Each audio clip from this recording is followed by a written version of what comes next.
Okay, this is another OPENTOONZ Quick Tip. It's very simple. I took this scene, I want to show you this.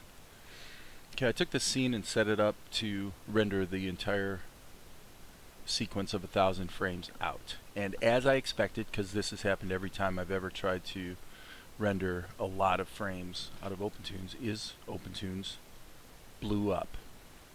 So if I close this, cancel that, OPENTOONZ is dead. However, what I found out, surprise, surprise, is that after this so-called crash took place,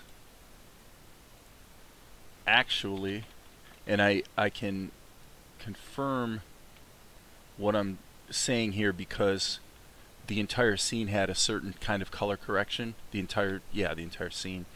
So, and that color correction was done according to my previous OPENTOONZ Quick Tip about using inserting a color corrector in the schematic view after the X sheet but before the output. So that was done to this whole scene, and so I knew what it was supposed to look like, and I'm going through and looking at these individual frames that were rendered, and indeed all the correction is there. So what that means is that even though OPENTOONZ ostensibly blew up while doing the render, actually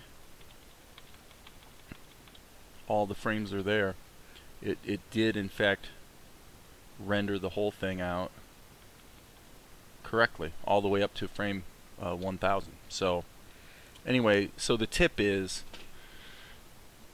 don't necessarily trust OPENTOONZ. What you want to do is go to the folder where your image sequence is being saved out to and see if the images are there, because if they are, then at least you got your render, even though OPENTOONZ did blow up. And my only advice I would add to that is to make sure you save your project before doing a final render.